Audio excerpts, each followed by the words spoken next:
The coffee machine sputtered its last drops into my chipped mug, the familiar sound marking another morning in the life I'd built from nothing.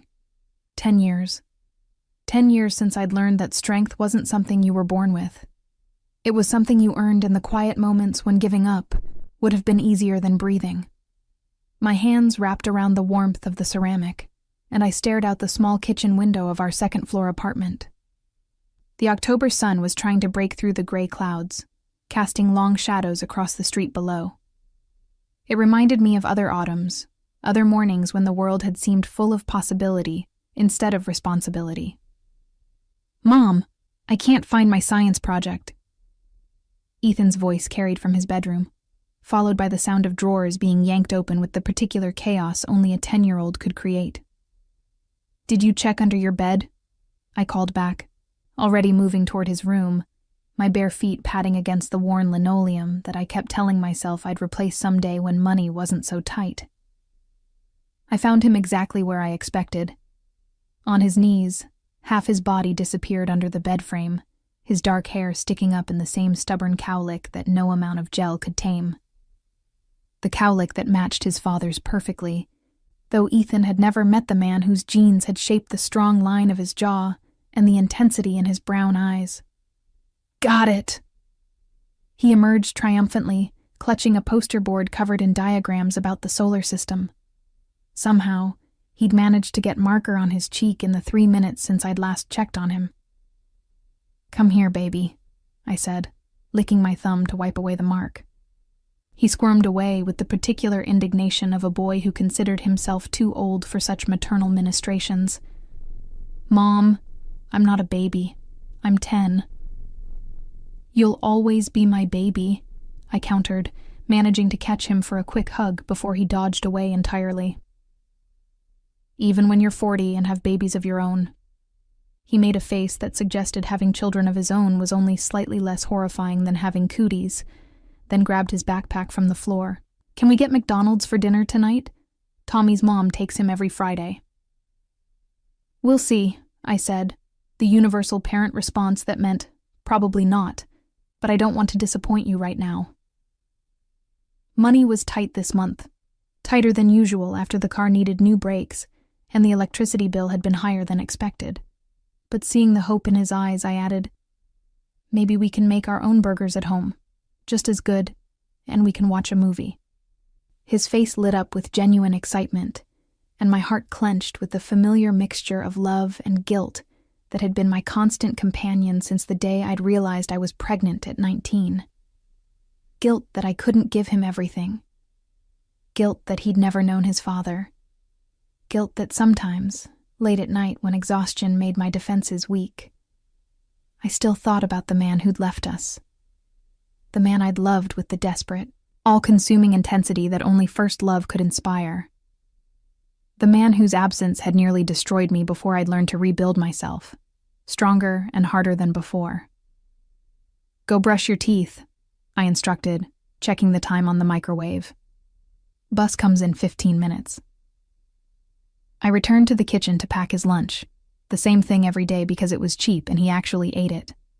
Peanut butter and jelly, an apple, a handful of chips I'd portioned from a family-size bag. Nothing fancy, but it was made with love, and that had to count for something. My phone buzzed on the counter. A text from Sarah, my manager at the diner where I worked most days. "Need you to cover a double today if you can. Karen called in sick. We'll pay time and a half." I stared at the message, calculating rapidly.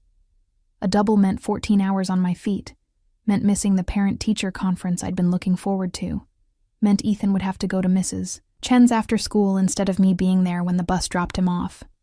But time and a half also meant I could probably swing that McDonald's dinner he wanted. Maybe even put a little extra in the emergency fund I kept hidden in an envelope taped under my nightstand. "I'll be there," I typed back, then added Ethan's lunch to his backpack, and forced a smile as he bounded back into the kitchen, teeth brushed and face mostly clean. "Ready, champ?" "Ready." He grabbed his backpack with both hands, staggering slightly under its weight. I made a mental note to check how many books his teacher was assigning. 10-year-olds shouldn't need to carry 20 pounds to school every day. I walked him to the bus stop 3 blocks away, the same route we took every morning. The neighborhood wasn't the worst in the city, but it wasn't the best either. Chain-link fences, graffiti that got painted over and reappeared within weeks, the constant sound of sirens that I'd learned to tune out. But the rent was manageable. The neighbors mostly kept to themselves, and Mrs. Chen was good about watching Ethan for affordable rates. It was enough. It had to be enough. The bus rumbled up right on time, and Ethan climbed the stairs with the confidence of a kid who'd been riding the same route for 3 years. He turned at the top to wave, and I waved back, watching until the bus turned the corner before I allowed myself to check the time. I had 45 minutes to shower, change, and catch the subway to the diner. Not enough time, but it never was. The shift at the diner started at 7 and didn't let up until well past noon. Friday lunch rush meant every booth filled with office workers and construction crews, everyone wanting their food fast and their coffee constantly refilled. My feet ached in the sensible shoes I'd bought at a discount store, and my lower back had that familiar throb that came from hours of carrying heavy trays. But I smiled at every customer, refilled every cup, cleared every table with efficiency born from years of practice. I'd been working here since Ethan was 3, back when Sarah had taken a chance on a single mom with no experience, and a reference letter from a community college professor who'd believed in me. "Table 6 needs water," Sarah called from behind the counter, and I grabbed a pitcher, navigating through the crowded space with practiced ease. Table 6 was tucked in the back corner, partially hidden by the divider that separated the main dining area from the smaller, quieter section we reserved for customers who wanted privacy. I was already reciting my greeting in my head, friendly but efficient, professional but warm, when I rounded the divider and looked up. The pitcher slipped from my suddenly nerveless fingers. Water exploded across the floor in a cascade that seemed to happen in slow motion, each drop catching the overhead lights and scattering them like shattered glass. But I barely registered the mess, barely heard Sarah's exclamation of surprise, barely felt the cold water soaking through my shoes. Because sitting at table 6, looking up at me with eyes I'd memorized in dreams I pretended not to remember, was John. 10 years hadn't softened him. If anything, they'd honed him into something harder, more dangerous. His dark hair was shorter now, styled with expensive precision. His jaw was sharper, shadowed with the kind of stubble that looked deliberately maintained. He wore a suit that probably cost more than my monthly rent, the fabric draping across shoulders that had broadened since I'd last traced them with trembling 19-year-old fingers. But his eyes, those dark, intense eyes that had once looked at me like I was the only thing in the world that mattered, they were the same, and they were staring at me with the same shock that was surely written across my own face. "Elena," he said, my name emerging rough and disbelieving, like he'd thought he'd never say it again. I couldn't breathe, couldn't move, couldn't do anything but stand there in a puddle of water, my heart hammering so hard I could feel it in my throat, in my temples, in every nerve ending that had suddenly come alive after a decade of forced dormancy. He stood slowly, and I noticed 2 things simultaneously. First, he wasn't alone. 2 men in equally expensive suits flanked him, their postures screaming security or muscle or both. Second, he'd gotten taller somehow. Or maybe I'd just forgotten how his presence could fill a space, could consume all the oxygen until there was nothing left but him. "Elena," he said again, taking a step toward me, and the sound of my name in his mouth after 10 years of silence broke whatever paralysis had held me frozen. "I need to clean this up," I said, the words emerging shakier than I wanted, and bent to start gathering the pieces of the shattered pitcher with hands that trembled visibly. He moved faster than I expected, crouching beside me. "Don't. You'll cut yourself." "I'm fine," I said, jerking away from his proximity, from the scent of expensive cologne that was nothing like the cheap drugstore body spray he'd worn when we were young, but somehow still fundamentally him underneath. "I can handle broken glass. I've been handling everything just fine for 10 years. The words came out sharper than I'd intended, edged with all the anger and hurt and longing I'd thought I'd buried. His hand stilled, hovering in the air between us, and something flashed across his face. Pain, regret, guilt, all there and gone so quickly, I might have imagined it. Elena, he started. But Sarah appeared with a mop and bucket, her eyes sharp as they assessed the situation. I got this, she said, her tone brooking no argument.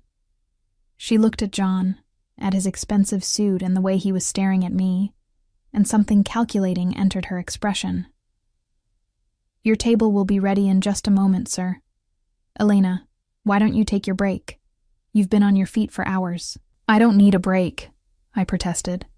But Sarah was already steering me toward the back room, her hand firm on my elbow. Take 15 minutes, she said quietly when we were out of earshot. Whoever that man is, you need to collect yourself before you go back out there. You look like you've seen a ghost. Maybe I had. Maybe John was a ghost, the ghost of everything I'd lost, everything I'd survived, everything I'd become in his absence. I locked myself in the tiny employee bathroom and stared at my reflection in the age-spotted mirror. I looked exactly like what I was, a 30-year-old single mother working a double shift at a diner, hair pulled back in a functional ponytail, minimal makeup, because who had time for that? My uniform slightly damp from the spilled water. Nothing like the 19-year-old girl who'd believed in fairy tales and forever. Nothing like the girl who'd loved John with every fiber of her being. Who'd given him everything, who'd believed his promises even when common sense said she shouldn't. That girl was gone. I'd killed her myself when John disappeared, when the pregnancy test showed positive, when reality crashed down with the weight of impossibility. But apparently, John was very much alive. I gave myself exactly 3 minutes to fall apart in that bathroom. 3 minutes to let my hands shake, to let my breath come in gasps, to let the tears I'd refused to shed for a decade prick at my eyes without permission. 3 minutes to be that 19-year-old girl again, the one who'd woken up to an empty bed and a note that said nothing except, I'm sorry. Then I splashed cold water on my face, straightened my uniform, and became Elena Russo again. The woman who'd raised a child alone.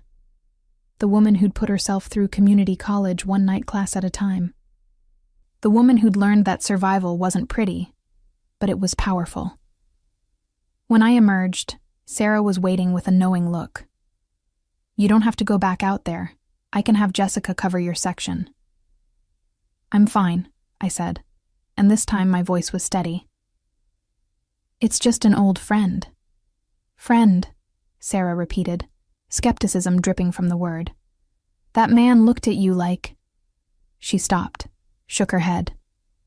Just be careful, Elena. Men in suits that expensive don't usually end up in diners like ours unless they're slumming or looking for something.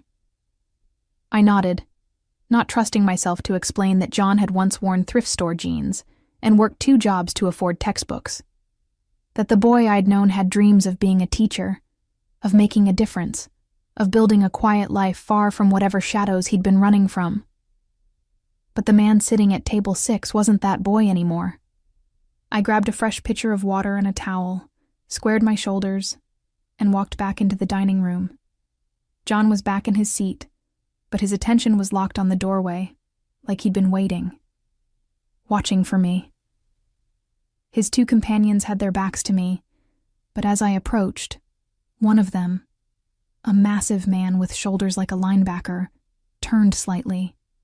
His eyes swept over me with professional assessment, cataloging, evaluating, dismissing. I wasn't a threat, just a waitress. Gentlemen, I said, my voice crisp and professional, as I filled their water glasses without spilling a drop. Can I start you with drinks? Scotch, John said, his voice rough. Neat. We don't serve alcohol, I replied, meeting his eyes with deliberate steadiness. This is a family diner. Coffee, soda, juice, or water. Those are your options. Something flickered across his face. Surprise, maybe, or respect. The John I'd known would have laughed at my tone, would have teased me about being bossy. This John just nodded slowly. Coffee. Black. Same, the linebacker said. His voice was surprisingly cultured, at odds with his brutal appearance. The third man, smaller but with eyes that never stopped moving, assessing every exit, every potential threat, just shook his head. Water's fine. I took their food orders efficiently, mechanically, and retreated to the kitchen to put in their tickets. My hands only shook a little as I poured coffee, added cream to the linebackers despite him saying black, a small rebellion against the man who'd brought John back into my orbit. When I returned with their drinks, John's hand shot out and caught my wrist. Not hard, not threatening, but the touch sent electricity shooting up my arm like I'd been struck by lightning. Elena, he said quietly, his thumb pressed against my pulse point where my heart was hammering traitorously. We need to talk. No, we don't. I pulled my hand free, stepped back. Your order will be up in 10 minutes. Please. The word seemed to cost him something. 5 minutes, that's all I'm asking. You don't get to ask me for anything. The words came out harder than I'd intended, loud enough that Sarah looked over from the register with concern. I lowered my voice, leaned in so only he could hear. You gave up that right 10 years ago when you walked away without a word, without an explanation, without a backward glance. I looked back. His voice was barely audible, raw with an emotion I wouldn't name. Every day for 10 years, I looked back. Then you have excellent peripheral vision, I said flatly, because you never once turned around. I walked away before he could respond, before the anger and hurt could crack the armor I'd spent a decade building, before I could do something foolish like cry or scream or ask him the 1,000 questions that had haunted me through sleepless nights and lonely mornings. The rest of their meal passed in tense silence. I served their food with professional efficiency, refilled their coffee without comment, left the check without lingering. John tried twice more to engage me in conversation, but I shut him down each time with practiced ease. I'd gotten very good at shutting people out. Elena, Table 6 wants to see you, Jessica said as I was clearing dishes from another booth. The boss man asked for you specifically. Of course he did. I found John alone. His companions had apparently stepped outside or to the restroom, and he was holding a business card between 2 fingers, extending it toward me like an offering. I don't want your card, I said, not taking it. I know. He set it on the table anyway, face up so I could see the heavy cardstock, the embossed lettering that read, John Castellano, CEO, Castellano Enterprises, with a phone number and an address in the financial district. But I'm giving it to you anyway, because I need you to call me. Today. Tonight. Whenever you're ready to hear what I have to say. There's nothing you can say that I want to hear. What if I told you I left to keep you safe? His voice dropped, urgent and intense. What if I told you that staying would have put you in danger I couldn't protect you from? That leaving was the only way to make sure you had a chance at a normal life. Then I'd say you're 10 years too late with your explanations. But something in my chest tightened, because I could hear the truth in his words, could see the weight of them in the set of his shoulders. And I'd say that I managed to build a perfectly good life without you. Have you? His eyes searched mine with an intensity that made me want to look away. Are you happy, Elena? Are you safe? Are you... He stopped abruptly, like he'd been about to ask something else but thought better of it. Before I could respond, his phone buzzed. He glanced at it, and his expression hardened instantly, transforming from the man trying desperately to explain himself into something colder, more dangerous. I have to go. He stood, pulling out his wallet and dropping several $100 bills on the table, far more than their meal cost. But this isn't over. I'll find you again. Don't. The word came out sharper than I intended. I don't want to be found.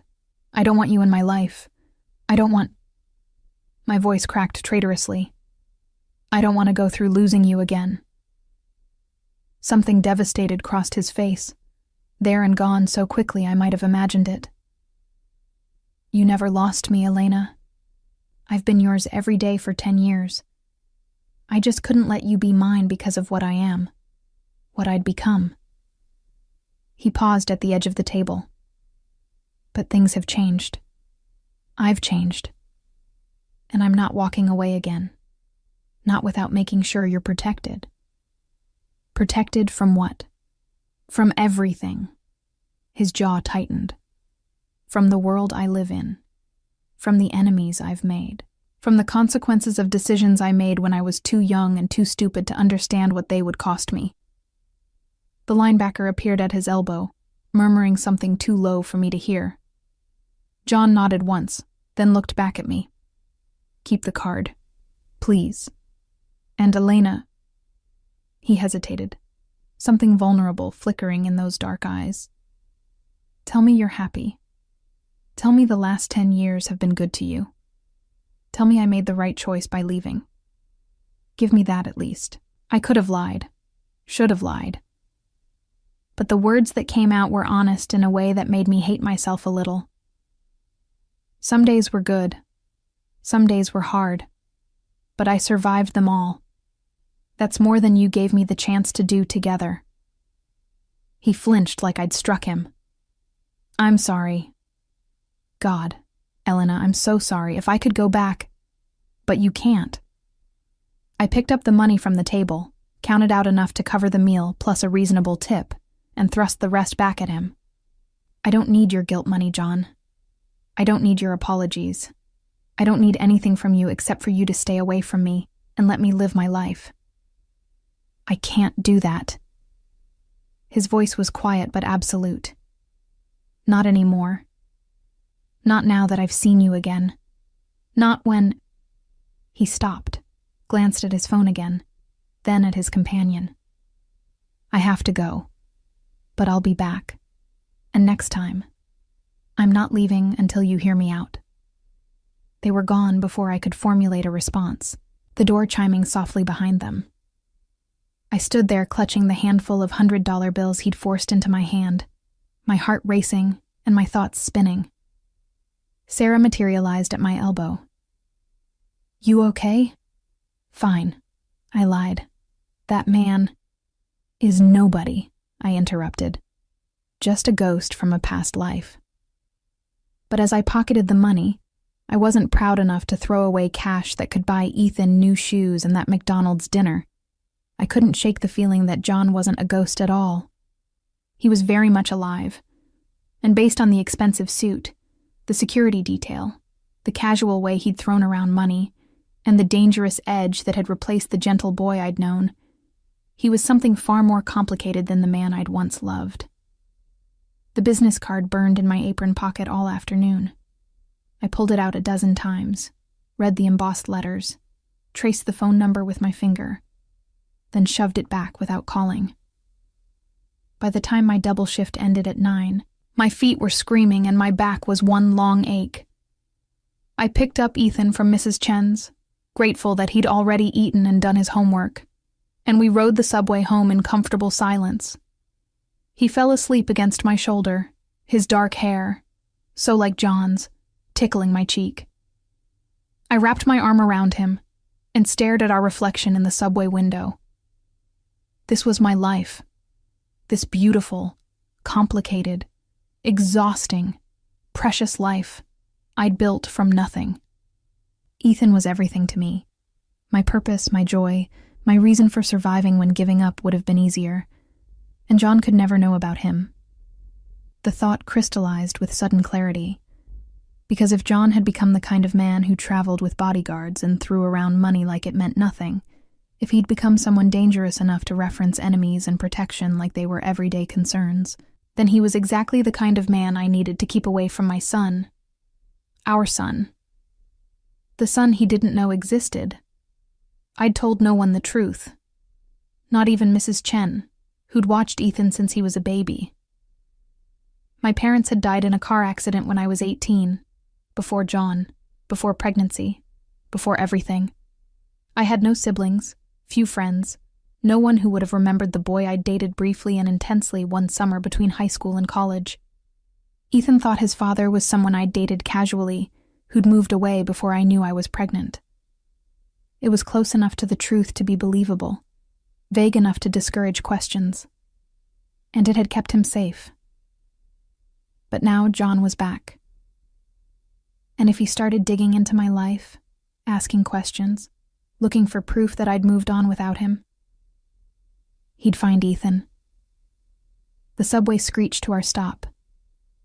I woke Ethan gently, guided him home, tucked him into bed, and stood in his doorway watching him sleep like I did every night. He had John's eyes, John's stubborn cowlick, John's habit of frowning slightly in his sleep like he was solving problems in his dreams. He was half John, half me, and wholly mine. And I would do anything, to keep him safe from the dangerous world his father had apparently become part of. Even if it meant facing John Castellano one more time and making absolutely certain he never discovered the truth. The business card haunted me for 3 days.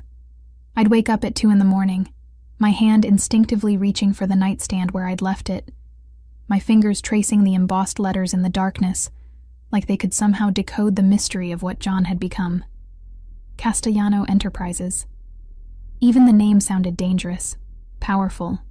Nothing like the boy who'd worked construction jobs to save money for college, who'd talked about teaching history to kids who needed someone to believe in them. On the 4th morning, I woke to find Ethan standing beside my bed, his dark eyes, John's eyes, wide with concern. "Mom, you were talking in your sleep again." I sat up, pushing my hair out of my face. "Sorry, baby. Did I wake you?" "You said someone's name." He tilted his head, curious rather than worried. "John. Who's John?" The name on my lips tasted like broken promises and lost futures. Just someone I used to know. Nobody important. You said it like it was important. He was too perceptive for 10, too good at reading the micro-expressions I thought I'd learned to hide. You sounded sad. I pulled him into a hug, breathing in the scent of his strawberry shampoo. Everyone has people from their past, Ethan. It doesn't mean anything. But it did mean something.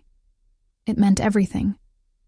The universe apparently had a cruel sense of humor, because that afternoon, when I picked Ethan up from school, John was waiting outside the gates.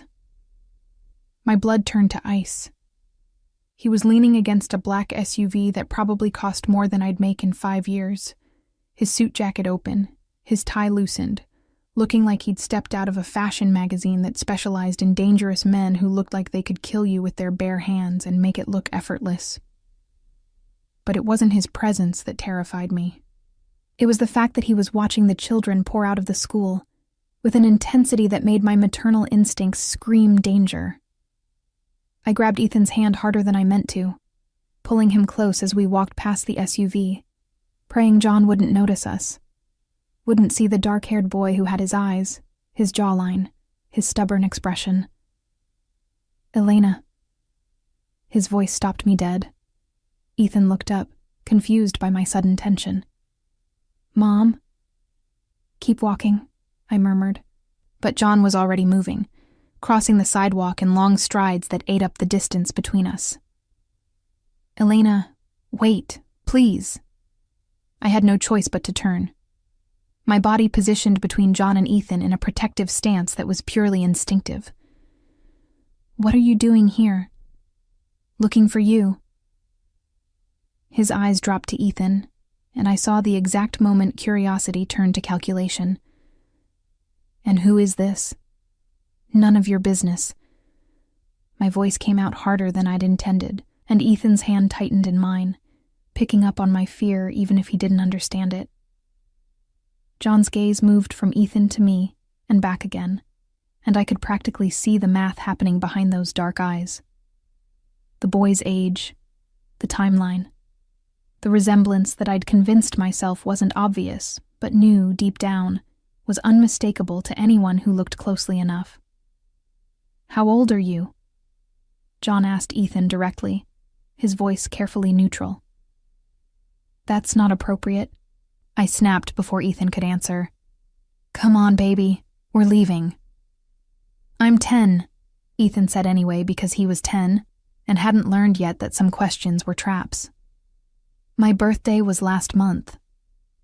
The color drained from John's face. His hand reached out like he was going to touch Ethan, then dropped as I shifted to block him completely. "Don't," I said, my voice low and dangerous. "Don't you dare. Elena." My name emerged, choked, disbelieving. "Is he—" "We're leaving." I pulled Ethan away, walking fast enough that he had to skip to keep up. "Mom, who was that man? Why did he look at me like that?" "Nobody," I said, my heart hammering so hard I could feel it in my throat. "Just someone who was confused." But I could feel John's eyes on us the entire walk to the subway station, could feel his presence like a physical weight. And when I finally risked a glance back, he was still standing there, frozen on the sidewalk, staring after us with an expression of such raw devastation that for a moment, just a moment, I almost felt sorry for him. Almost. My phone started ringing the moment we got home. John's number. I'd never deleted it from my contacts, even after 10 years of silence, flashed across the screen. I declined the call. It rang again immediately. Declined. Again. I finally turned it off and focused on making dinner, helping Ethan with his homework, maintaining the routine that had kept us safe and sane for a decade. But my hands shook as I chopped vegetables, and I burned the rice because I couldn't stop thinking about the look on John's face when he'd realized. When he'd counted back 10 years and 9 months and understood exactly what I'd been hiding. After Ethan went to bed, I stood in my darkened living room and stared at my silent phone. 37 missed calls, 23 text messages, all from John. I shouldn't read them. I knew I shouldn't, but my finger was already opening the messages before I could stop myself. "Elena, please. We need to talk. I need to know if he's mine. Please. Just tell me the truth. I have a right to know. Elena, I'm coming to your apartment. We're settling this tonight." The last message had been sent 15 minutes ago, and it included my address, an address I'd never given him, which meant he'd found me through methods I didn't want to think about. I'd barely processed this when someone knocked on my door. Not a polite knock, a demanding one that made it clear the person on the other side wasn't leaving until I answered. I checked through the peephole and saw John, still in that expensive suit, looking like he'd aged 10 years in the past 6 hours. "I know you're there," he said, his voice muffled but audible through the door. "Please, Elena, I just want to talk." "Go away," I hissed, hyper-aware that Ethan was sleeping just down the hall. "You can't be here." "I'm not leaving until you tell me the truth. The truth is that you gave up any right to answers when you disappeared 10 years ago." I kept my voice low, angry. "You don't get to show up now and demand explanations. Is he mine?" The question was raw, desperate. "Elena, please, just tell me if that boy is my son." The word son in his mouth made my chest constrict with an emotion I couldn't name. Rage. Fear. Something dangerously close to relief that I'd finally have to stop carrying this secret alone. "Why does it matter?" I asked instead of answering. "What difference would it make?" "Every difference." His voice broke. "Elena, if I have a son, if we have a son, then everything changes. Everything." "That's exactly what I'm afraid of." Silence stretched between us, heavy with 10 years of unspoken words. "Let me in," John said finally. "Please, let me explain why I left. Let me tell you what I've become and why I stayed away." And then he paused. And then you can decide if you want to tell me the truth about him.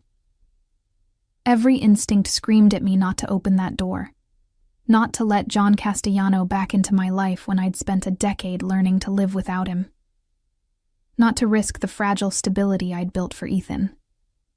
But I also knew John well enough to recognize the steel in his voice. He wasn't leaving. And if I didn't let him in willingly, he'd find another way. Methods that might involve the kind of danger I'd been trying desperately to keep away from my son. Our son. I unlocked the door, but kept the chain on, creating just enough gap to see his face clearly.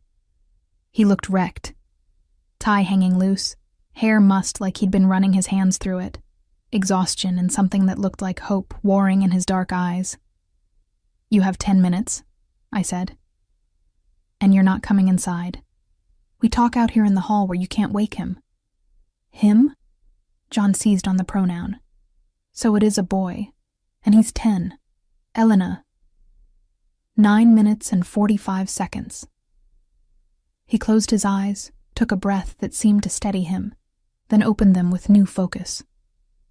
Okay. You want to know why I left?" "I wanted to know 10 years ago. I left because my father died." The words emerged flat, factual. "The same night I left you. He was murdered by a rival family, shot outside our house while my mother and sister watched. And with his death, I inherited responsibilities I'd been kept ignorant of my whole life." I stared at him, trying to reconcile this with the boy I'd known. What kind of responsibilities? The kind that involved the Castellano family business. His laugh was bitter. "Which isn't import-export like I was told growing up. It's significantly less legal and significantly more dangerous." The pieces started clicking into place with horrible clarity. The expensive suit, the bodyguards, the casual way he threw around money and talked about enemies. "The Mafia," I breathed. "Among other things." He didn't deny it, which was somehow worse than if he'd tried to lie. "My father kept me separate from it, sent me to public school, let me think I could have a normal life. But when he died, my uncle made it very clear that I had two choices: step up and take my place as heir, or watch my mother and sister be married off to secure alliances with men who would control them, hurt them, use them as pawns. So you chose the Mafia over me." The accusation hung between us. "I chose to keep you safe." His voice was fierce. "Elena, if I'd stayed, if I'd married you like I planned, if I'd built that quiet life we talked about, you would have become a target. Every enemy my family had would have seen you as leverage. They would have hurt you to get to me. And I couldn't." His voice cracked. "I couldn't let that happen. So I left. I let you think I'd abandoned you so you could move on, find someone safe, build the normal life you deserved. You don't get to decide what I deserve." Tears stung my eyes, angry and hot. "You don't get to make that choice for me." "I know. God, Elena, I know. But I was 20 years old. My father was dead. I was being dragged into a world I didn't understand. And all I could think about was keeping you safe from it." He stepped closer to the door, close enough that I could see unshed tears in his own eyes. "I thought about you every single day. I looked you up online obsessively, made sure you were okay from a distance. And when I saw you'd gone to community college, gotten a job, built a life, I told myself I'd made the right choice, that you were better off without me. I was pregnant." The words burst out before I could stop them. "I was pregnant and alone and terrified, and you weren't there. You weren't there when I had to drop out of school. You weren't there when I gave birth. You weren't there for his first words or his first steps or any of the 1,000 moments when I needed you so desperately I thought I'd die from it." John's face crumbled. "Elena, you don't get to cry." I was crying now too. 10 years of repressed grief pouring out. You don't get to feel sorry for yourself when you're the one who left, when you made the choice to walk away. "I know. You're right. But please. He pressed his hand against the door like he could somehow reach through it to touch me. Please tell me about him. Tell me his name. Tell me if he's happy, if he's healthy, if he... His voice broke completely. If he looks like me. He does. The admission felt like surrendering something precious. He has your eyes. Your stubborn cowlick. Your habit of frowning when he concentrates. John made a sound that was half laugh, half sob. What's his name? I shouldn't tell him. Every maternal instinct screamed at me to keep this secret, to protect Ethan from the dangerous world his father inhabited. But looking at John's devastated face, seeing the genuine anguish there, I found I couldn't be that cruel. Ethan, I said softly. His name is Ethan Russo. Ethan. John tested the name like a prayer. Would you let me meet him? Properly, I mean. As his... He stopped, swallowed hard. As his father, I don't know. The honest answer. I don't know if I can risk bringing him into your world, John. You said yourself it's dangerous. I would never let anything happen to him. The words were absolute, a vow. Elena, I've spent 10 years building power, eliminating threats, creating a network that makes me untouchable. If he's my son, if you let me be part of his life, I can protect both of you in ways you can't even imagine. Or we could just stay hidden, safe, away from all of it. You're not as hidden as you think. His voice dropped to something darker. Elena, the moment I found you, others can too. My enemies have been looking for weaknesses, for pressure points. If they discover I have a son, if they realize what he means to me even without meeting him, he becomes a target. Terror, cold and visceral, shot through me. Are you threatening me? I'm trying to protect you, both of you. But I can't do that if you won't let me. He pulled out his phone, showed me the screen. These are the men who've been asking questions about you in the past 3 days. Low-level soldiers from families that would love to hurt me. So far, they haven't made the connection, but it's only a matter of time. The photos showed different men outside the diner, near Ethan's school, on our subway platform. Strangers I'd never noticed, but who had apparently been watching us. Oh, God. My hand flew to my mouth. Let me keep you safe, John said urgently. Both of you. I have resources, Elena. Security, safe houses, money. Anything you need.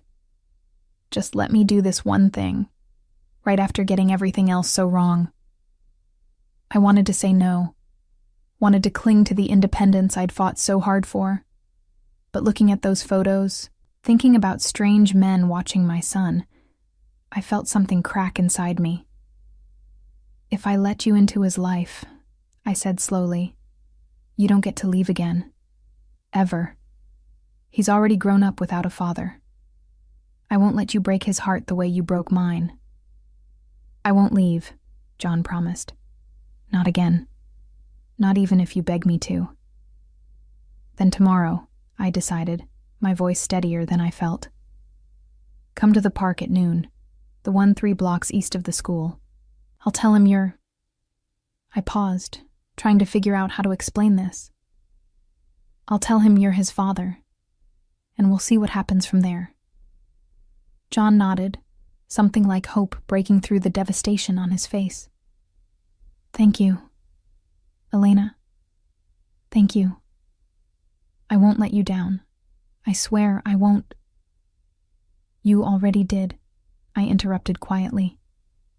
Now you get the chance to prove you can do better. I closed the door before he could respond, locked it, and slid down to sit on the floor with my back against the wood, my whole body shaking. Tomorrow, I would introduce Ethan to his father. Tomorrow, everything would change. and I had no idea if I was making the right choice or the worst mistake of my life. I didn't sleep that night. Instead, I sat in Ethan's doorway watching him dream, memorizing the peaceful innocence on his face, knowing that tomorrow would shatter the simple world I'd worked so hard to build for him. How do you tell a 10-year-old boy that the father he thought was gone forever is actually very much alive? That he didn't leave because he didn't care, but because he was being dragged into a world of violence and power? That meeting him might be the most dangerous and wonderful thing to ever happen? The answer, I discovered, was that you didn't plan it. You just started talking and hoped the right words came out. Ethan, baby, we need to talk before school. He looked up from his cereal, milk dripping from his spoon, immediately suspicious. Nothing good ever started with, we need to talk. Am I in trouble? No, sweetheart. Nothing like that. I sat down across from him, my coffee untouched, my hands clasped together to keep them from shaking. Do you remember the man from yesterday? Outside your school? His face scrunched in concentration. The one who looked at me weird? You said he was nobody. I lied. The admission felt like swallowing glass. He's not nobody, I took a breath. His name is John, and he's your father. Ethan's spoon clattered into his bowl, splashing milk across the table. What? Your biological father. The man I told you moved away before you were born. The half-truth I'd been living with for a decade. He didn't move away. He had to leave for complicated reasons, but he's back now, and he wants to meet you. Why now? The question was too adult, too sharp. Why not before? Why didn't he ever try to find us? He thought we'd be safer if he stayed away. I reached for his hand, but he pulled back, and the rejection stung more than I'd expected. But things have changed, and now he wants to be part of your life. If you want him to be. Do you want him to be? Ethan asked, his dark eyes, John's eyes, boring into mine with uncomfortable perception. Did I? I'd spent 10 years hating John for leaving, building walls around my heart so high that nothing could breach them. But seeing him yesterday, hearing the anguish in his voice, understanding the impossible choice he'd made. I want you to have a father, I said carefully. I want you to know where you come from, and I want you to decide for yourself if John Castellano is someone you want in your life. Castellano? Ethan's eyes widened. Like the Castellano Tower downtown? The really tall one with the helicopter pad? He's successful, I said, which was technically true, even if his success came from sources I didn't want to examine too closely. We're meeting him at the park today at noon. You don't have to go if you're not ready. Ethan stared at his cereal for a long moment, and I could see him processing, calculating, trying to understand something that didn't quite make sense in his 10-year-old worldview. What if he's mean? He asked finally, his voice small. What if he doesn't like me? The vulnerability in his question broke my heart. Baby, he's going to love you. I know it. But if you're uncomfortable at any point, we leave. Deal? Deal. He pushed his cereal away, appetite apparently gone. Can I wear my good sneakers? The ones with the lights? And just like that, he was a kid again, worried about making a good impression on the father he'd never met. I wanted to cry and laugh and scream all at once. Wear whatever makes you feel confident. The morning dragged by in agonizing slow motion. I called in sick to the diner, first time in 3 years, and spent the hours alternating between pacing and staring at my phone, half expecting John to cancel, to disappear again, to prove that trusting him had been a mistake. But at 11:30 he texted, "On my way. Thank you for this." I'd chosen the park carefully, public enough to feel safe, but with secluded benches where we could talk without being overheard. Ethan walked beside me in silence, his light-up sneakers flashing with each step, his hands jammed in his pockets. "You okay?" I asked. "Nervous," he admitted. "What if he's disappointed? What if I'm not what he expected?" "Ethan Russo, you are perfect exactly as you are." I stopped, crouched down to his level, despite the curious looks from passing joggers. "Your father is the one who needs to prove himself to you, not the other way around. Remember that." He nodded, but I could see the anxiety in the set of his shoulders as we approached the designated bench. John was already there. He'd ditched the suit for jeans and a dark sweater that made him look younger, more like the boy I'd known. But his posture was rigid, his hands clenched at his sides, and two men in casual clothes stood at a careful distance, close enough to intervene, far enough to provide the illusion of privacy, security. Because of course John Castellano didn't go anywhere without protection. "Is that him?" Ethan whispered. "That's him." John saw us approaching and stood, and I watched him take in every detail of the son he'd never known. The dark hair, the familiar eyes, the stubborn set of his jaw that was pure Castellano determination. "Hi," John said, and his voice cracked on the single syllable. He cleared his throat, tried again. "You must be Ethan. You must be John." Ethan's voice was steady, but his hand found mine and gripped tight. "I am." John looked at me, asking permission with his eyes, and I nodded slightly. He crouched down, bringing himself to Ethan's eye level. "I know this is strange and probably scary. I know you have questions. I know I have no right to ask for your time or attention. But I'm hoping you'll give me a chance to explain why I wasn't there before, and why I want to be here now." "Mom says you left to keep us safe," Ethan said, his tone skeptical in that way only children could manage. "But that doesn't make sense. Dads are supposed to keep their families safe by staying, not leaving." "You're absolutely right." John's voice was rough with emotion. "And I made the wrong choice. I thought leaving would protect you and your mother from the dangerous world I was being pulled into. But all I did was leave you without a father, and your mother without support. I'm sorry, Ethan. I'm sorrier than I can ever express." "What kind of dangerous world?" Ethan asked, because of course he'd zero in on that detail. John glanced at me, silently asking how much to reveal. I shrugged helplessly. We'd have to tell him something eventually. "My family is involved in businesses that aren't always legal," John said carefully, "and some people don't like us because of it. When my father died, I became the head of the family, which meant I had responsibilities and enemies I didn't want anywhere near the people I loved." "Like the Mafia?" Ethan's eyes widened with a mixture of fear and fascination that made my stomach churn. "Something like that," John admitted. "Which is exactly why I stayed away. But now I'm in a position where I can protect you properly, and I've realized that not being part of your life is worse than any danger I was trying to protect you from." Ethan processed this, his expression thoughtful. "Do you kill people?" "Ethan!" I gasped, but John held up a hand. "It's a fair question." He looked at our son with unflinching honesty. "I've made decisions that resulted in people getting hurt. I've defended myself and my family with violence when necessary, but I'm not a monster, Ethan. I'm just a man trying to do right by the people I love, even when the path to right isn't clear." "Can you teach me karate?" Ethan asked suddenly, and the abrupt shift nearly gave me whiplash. John blinked, surprised. Yes, if your mother agrees, though I'd probably hire you the best instructor in the city rather than teaching you myself." "Cool."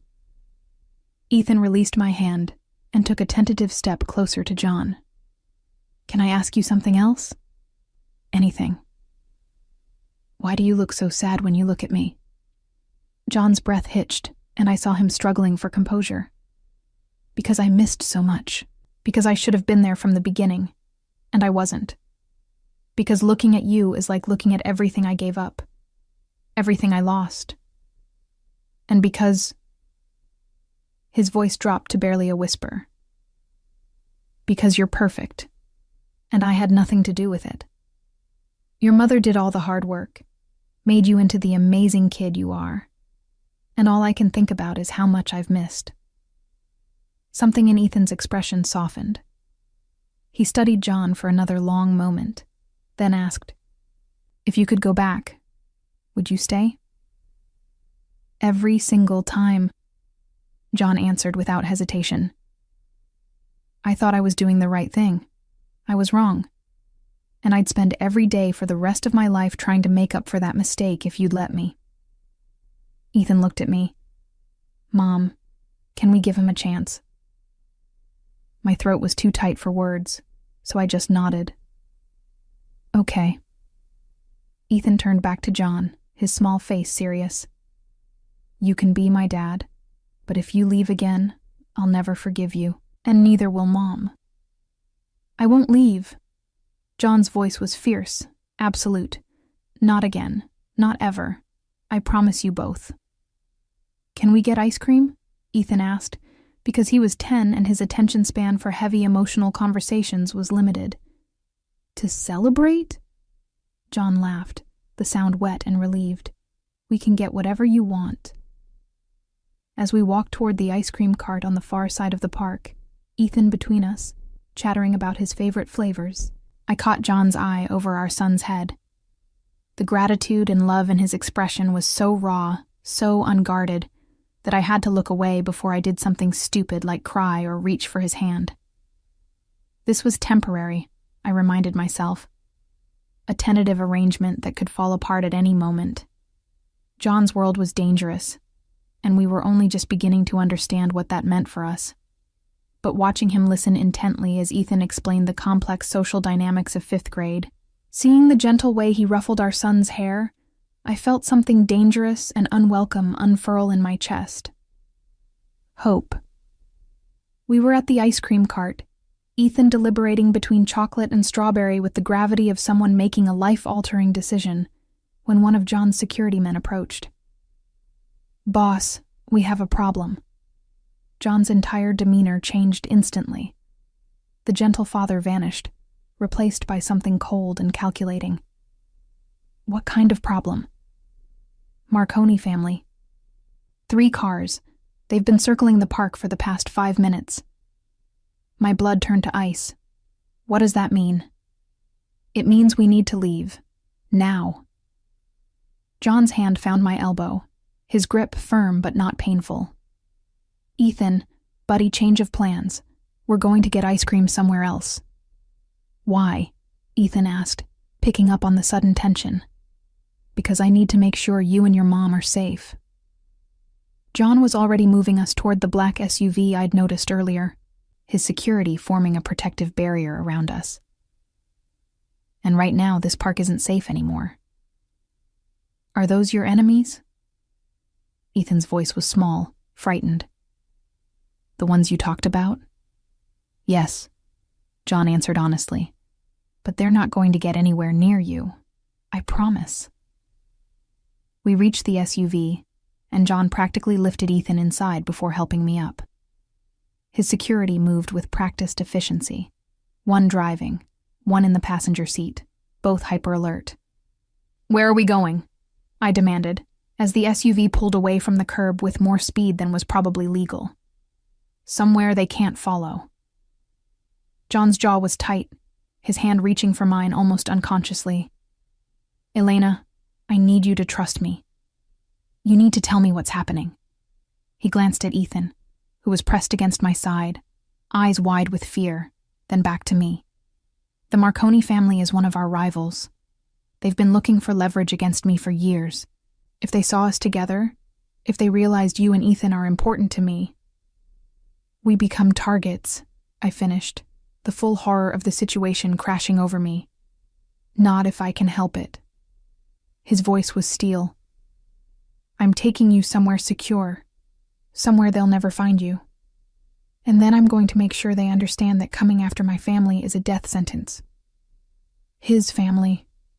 The words should have terrified me. Instead, they felt like a shield.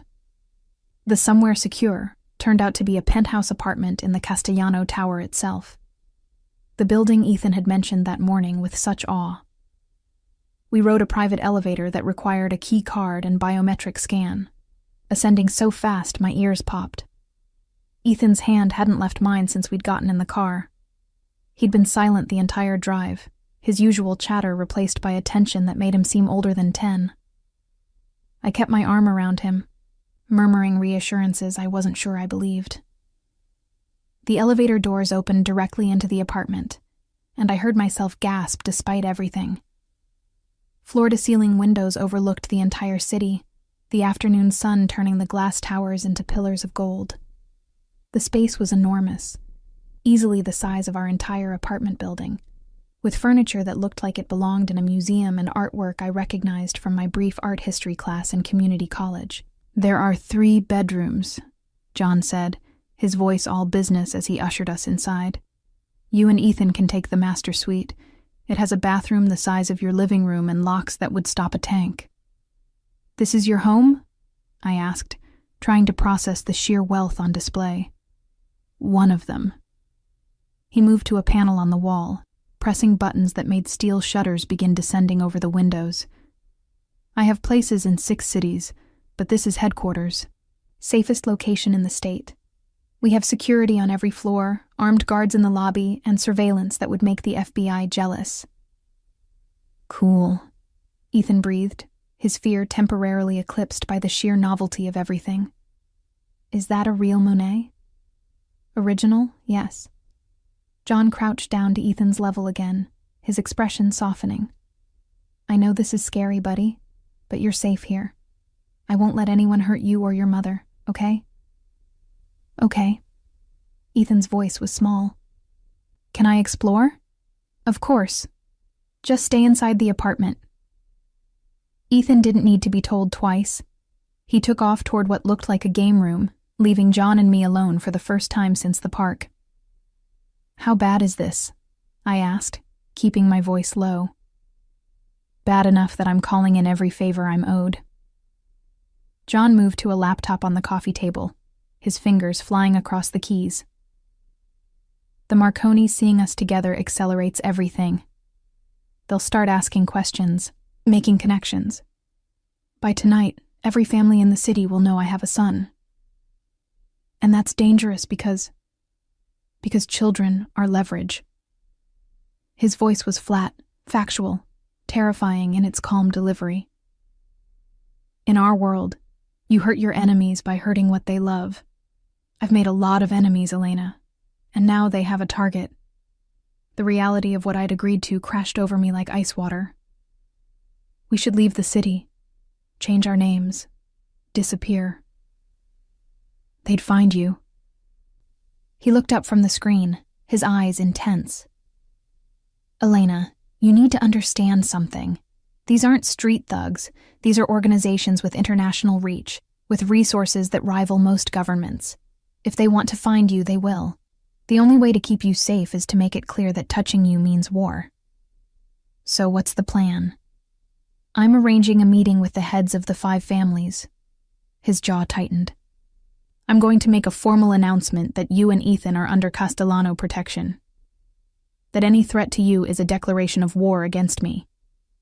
And that I'm prepared to burn this city to the ground before I let anyone hurt you." The fierce certainty in his voice should have frightened me. Instead, it kindled something warm and dangerous in my chest. This was the boy I'd loved, the one who'd promised to protect me from anything, grown into a man with the power to actually do it. "When?" I asked. "Tonight." He closed the laptop. "Which means you and Ethan stay here until I get back. There's food in the kitchen, entertainment systems in every room, and Marco—" He gestured to one of the security men who'd followed us up. "Will be stationed outside the elevator. If anything feels wrong, if anything scares you, you hit this button." He showed me a panic button disguised as a light switch. "It alerts my personal security team and locks down the entire building." "You've thought of everything." "I've had 10 years to plan for this moment." His hand found my face, his thumb tracing my cheekbone with devastating gentleness. 10 years of imagining what I'd do if I ever got you back. Keeping you safe is all that matters, Elena. You and Ethan. Nothing else. Don't say things like that. My voice came out shakier than I wanted. Don't make promises you might not be able to keep. I'm not making promises. His forehead rested against mine, his breath warm on my lips. I'm stating facts. You're mine. You've always been mine. And I protect what's mine with everything I have. I'm not yours, I whispered. But the protest was weak, undermined by the way my body leaned into his touch, by the 10 years of longing I'd tried so hard to bury. Aren't you? His voice dropped lower, intimate. Your heart is racing right now. You haven't stopped looking at me since we got in the elevator. And when I touch you, his thumb traced my lower lip, and I shivered. You remember. You remember us. What we were. What we could be again. That was a lifetime ago. We're different people now. Some things don't change. His lips brushed mine, barely a kiss, just a promise. I loved you then, Elena. I love you now. And I'll love you every day for the rest of my life, whether you admit you still love me or not. I started, but the lie stuck in my throat. Mom? Ethan's voice broke the moment, and we sprang apart like guilty teenagers. There's a whole room full of video games. Can I play them? Of course, John answered before I could. Everything here is yours, both of you. Make yourselves at home. After Ethan disappeared again, I put distance between myself and John, needing space to think clearly. We need to talk about what happens after tonight. What do you mean? I mean, Ethan can't grow up in this world. He can't have armed guards following him to school. He can't spend his childhood being a target. He won't be a target if I eliminate the threats. John's voice went cold. The Marconis made a move today. That was a mistake. By tomorrow morning, they'll understand exactly what happens to people who threaten my family. You're talking about killing people. I'm talking about protecting my son. No apology, no justification, just flat certainty. Elena, I know you want to keep him innocent. I know you've built a normal life for him. But that life ended the moment I walked back into yours. He's a Castellano now, whether we like it or not. The only question is whether he's a protected Castellano or a vulnerable one. The brutal honesty made my head spin. There has to be another way. If there is, I haven't found it in 10 years of looking. He moved to the window, staring out at the city he apparently ruled. I can give him everything, Elena. The best schools, the best security, opportunities you couldn't dream of. But I can't give him normalcy. That option disappeared the moment his last name became Castellano. His last name is Russo. For now. John turned, his expression implacable. But if we're going to do this, if we're going to be a family, he needs my name and all the protection that comes with it. Legal protection, political protection, protection from the kind of men who'd use a 10-year-old boy to settle scores. You're asking me to give up everything I've built for him. I'm asking you to let me keep him safe. John crossed back to me, his hands gentle on my shoulders. Elena, I know you've been strong for so long. I know you've done everything on your own. But you don't have to anymore. Let me help. Let me be the father he deserves. Let me give you both the life you should have had. Tears burned in my eyes, angry and hot. You don't understand. I've spent 10 years proving I don't need you, that I could survive without you, that loving you was a mistake I'd never make again. And were you right? His voice was soft, almost gentle. Did you stop needing me? Did you survive? Or did you just exist? And was loving me really a mistake? Or was it the most real thing that ever happened to both of us? I wanted to lie. Wanted to tell him I'd been perfectly happy without him. That these 10 years had been full and complete. But standing in his apartment, feeling his hands warm on my shoulders, seeing the desperate hope in his eyes. I couldn't manage it. "I hate that you left," I whispered instead. "I hate that you made that choice for both of us. I hate that you took away my ability to decide if I wanted to face danger with you or without you." "I know. And I hate that part of me, a part I've tried so hard to kill, is glad you're back." Something fierce and triumphant flashed across his face. "Elena? But that doesn't mean I trust you." I stepped back, breaking contact. "That doesn't mean I forgive you, and it definitely doesn't mean we're just picking up where we left off. You want to be Ethan's father? Prove it. You want to keep us safe? Do it. But don't expect me to fall into your arms like I'm still that 19-year-old girl who believed in fairy tales. I don't expect that." His voice was rough.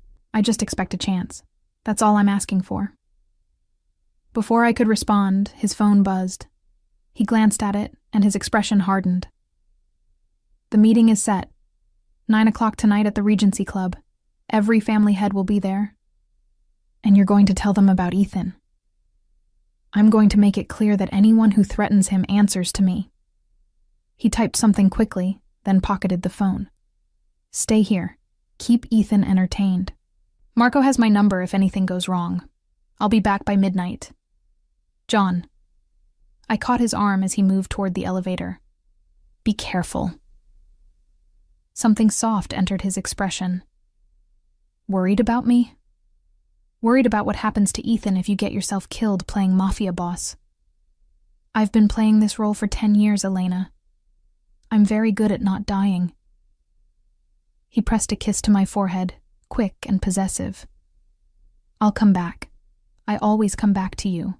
Then he was gone, the elevator doors closing on his determined expression, leaving me alone in a gilded fortress with our son and a panic button that suddenly seemed far too small a defense against the world John inhabited. I found Ethan in the game room, controller in hand, his earlier fear apparently forgotten in the face of unlimited video game access. "This place is amazing," he said without looking away from the screen. "Is John really rich?" "Very rich. Because of the Mafia stuff?" I settled onto the couch beside him, trying to figure out how to explain something I didn't fully understand myself. "Because of his family's business, which is complicated and not always legal." "Ethan, I need you to understand something. This world, John's world, it's dangerous. There are people who might want to hurt us just because we're connected to him." "I know." He paused his game, finally looking at me. "I heard you guys talking about enemies and protection and stuff. And that doesn't scare you?" "It's scary," he admitted, "but also kind of cool. Like, I have a dad now, and he's powerful and wants to protect us. That's better than not having a dad at all, right?" The simple logic of a 10-year-old. I pulled him close, breathing in his familiar scent, praying I'd made the right choice. "Right," I agreed. "But promise me something. If anything ever feels wrong, if anyone ever makes you uncomfortable or scared, you tell me immediately, okay?" "Okay, Mom." He hugged me back, then pulled away to resume his game. "Can we stay here tonight? This place is way cooler than our apartment."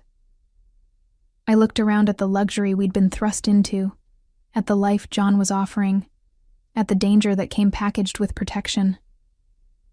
"Yeah, baby," I said softly. "We can stay tonight."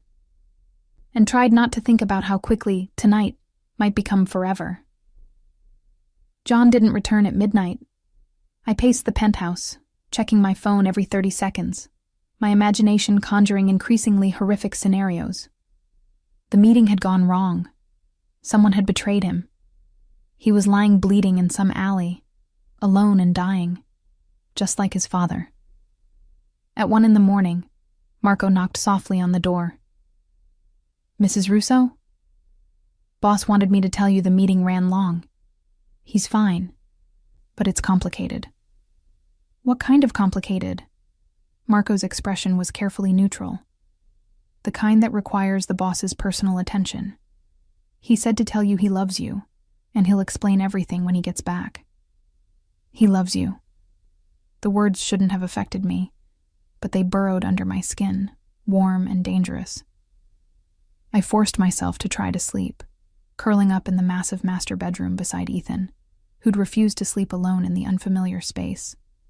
But every sound made me jolt awake, heart racing, until finally, at 3 a.m, I heard the elevator chime. I was out of bed and in the living room before I could stop myself. John stood in the doorway, his suit jacket gone, his white shirt streaked with something dark that might have been blood. His tie hung loose around his neck, and there was a cut above his eyebrow that had been hastily bandaged. "You're hurt," I said, crossing to him before I could think better of it. "It's nothing." His voice was exhausted. "The other guy looks worse." "What happened?" He sank onto the couch like his legs could no longer hold him. "The Marconis tried to play hardball during the meeting. Suggested that maybe my son wasn't as valuable as I thought, that accidents happen to children all the time." His hands clenched into fists. "I made it very clear that any accident involving Ethan would result in the complete annihilation of their family line. You threatened them." "I promised them." He looked up at me, and his eyes were cold, empty of anything except lethal certainty. And then Marco Marconi made the mistake of laughing, so I broke his jaw. I should have been horrified, should have grabbed Ethan and run as far from this violence as possible. But instead, I found myself touching the bandage above his eye, checking for more damage. "You're bleeding." One of his sons took exception to his father choking on his own teeth. A ghost of a smile. "He won't make that mistake again." "John, I handled it, Elena." His hand caught mine, pressing it against his chest where I could feel his heart racing. "I made it clear to every family in this city that you and Ethan are untouchable, that coming after you means war with the Castellanos, and that I will personally kill anyone who even looks at my son wrong. You can't just declare war every time someone threatens us." "Watch me." His voice was absolute. "Elena, I let you go once to keep you safe. I spent 10 years in hell without you. I'm not making that mistake again. Anyone who wants to hurt you has to go through me. And I promise you..." His eyes were fierce, feral. "No one gets through me." The possessiveness should have scared me. Instead, it ignited something I'd been trying to suppress since the moment he'd walked back into my life. "You're insane," I whispered. "Completely." He pulled me down onto his lap, his arms wrapping around me with desperate strength. "Insane for you. For Ethan. For this family I thought I'd lost forever. We're not a family. We're a mess. We're both." His lips found my neck, my jaw, the corner of my mouth. "A beautiful, complicated, dangerous mess. But we're together. That's all that matters." I should have pushed him away, should have maintained the boundaries I'd tried so hard to establish. But his touch awakened something I'd thought was dead, the part of me that had loved him with reckless, consuming intensity, the part that had never stopped.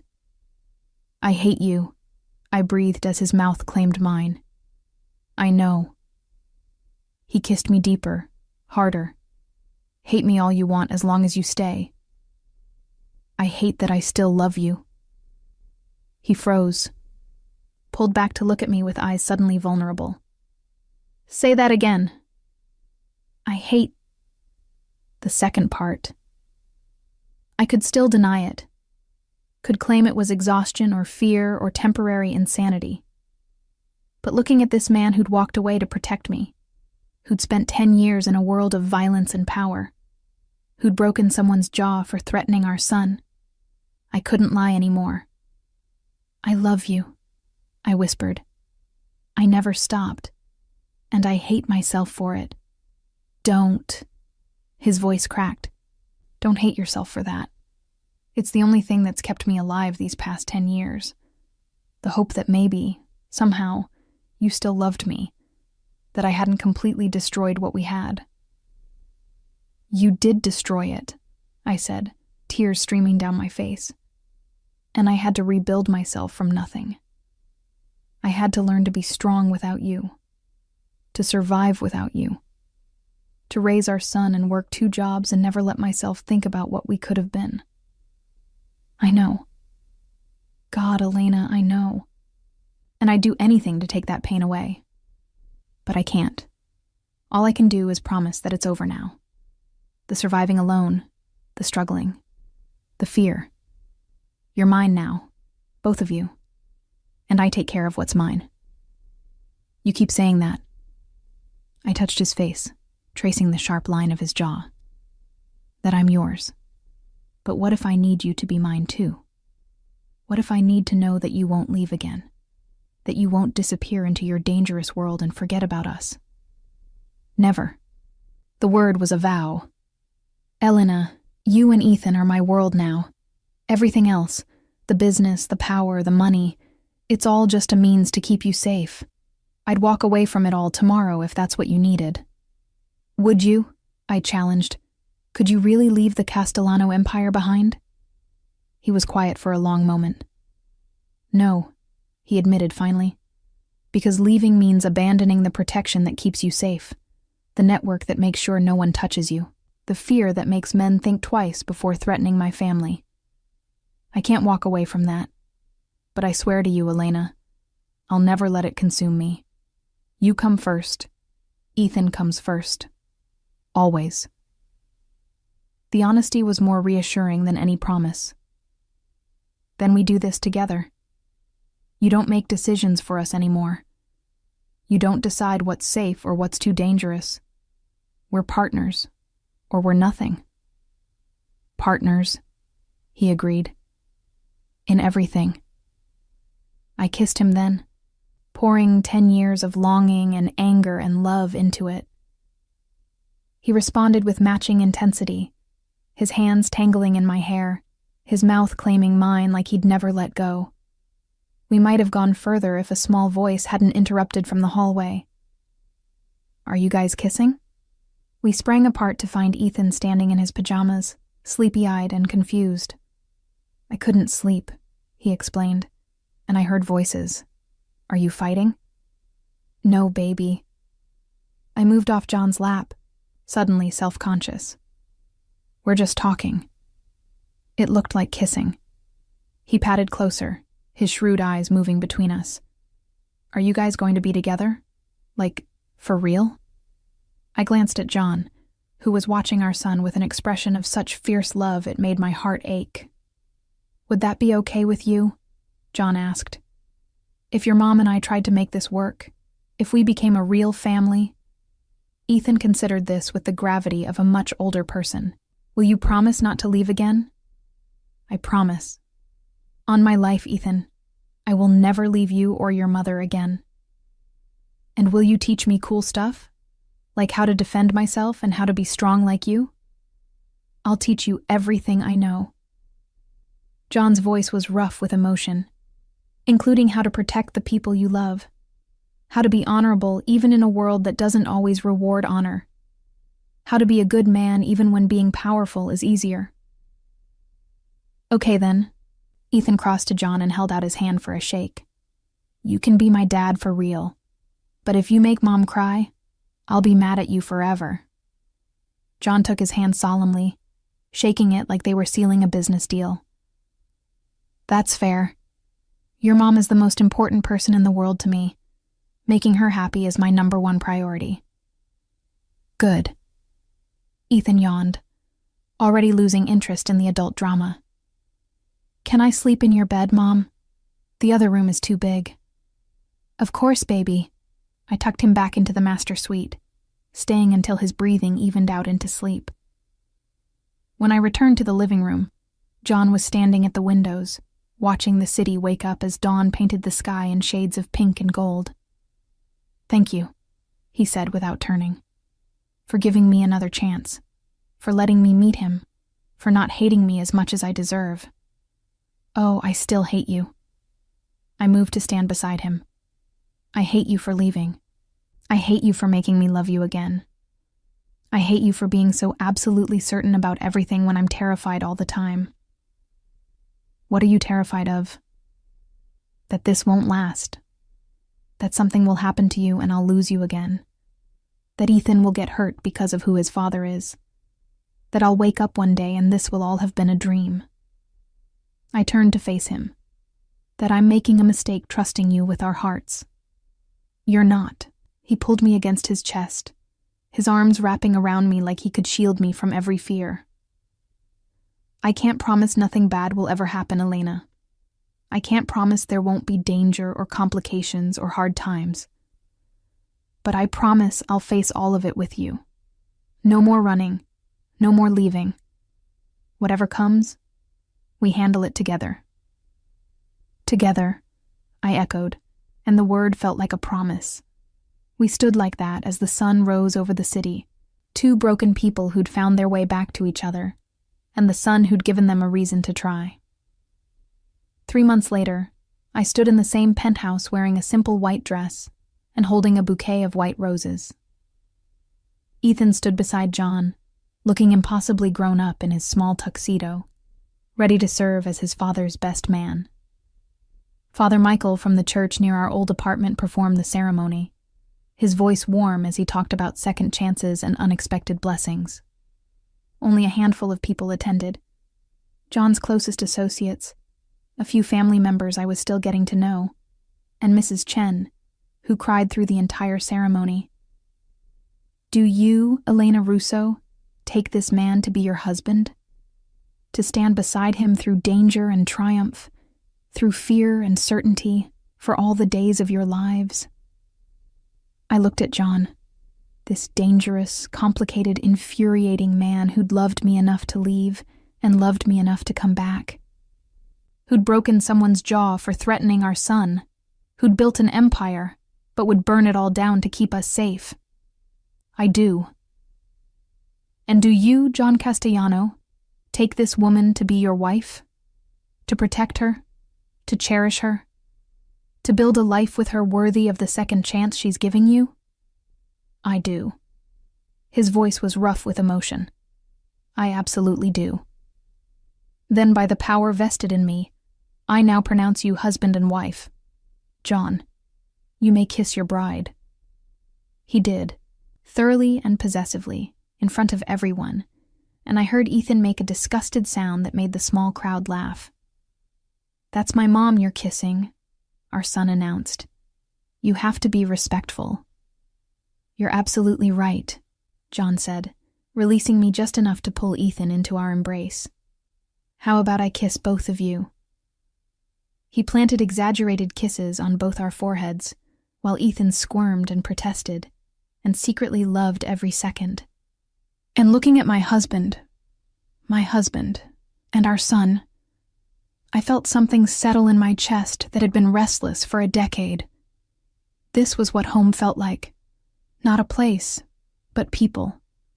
Not safety, but love fierce enough to face any danger. Not the life I'd planned, but the life I'd been meant for all along. I love you, I whispered to John as we swayed together during our first dance, Ethan watching from the sidelines with undisguised glee. I love you more, he countered. I loved you first, I loved you longest, and I'll love you forever. That's not how competition works. With us, everything is a competition. His smile was warm, genuine, nothing like the cold masks he wore for his business. But this is one competition where we both win. He was right. Against all odds, despite every mistake and misunderstanding and lost year, we'd found our way back to each other. And this time, I wasn't the terrified 19-year-old who didn't know how to fight for what she wanted. I was Elena Castellano now, mother, wife, partner to one of the most dangerous men in the city. And I'd chosen this life with my eyes wide open, knowing the risks, accepting the complications, ready to face whatever came next. Together. Always together.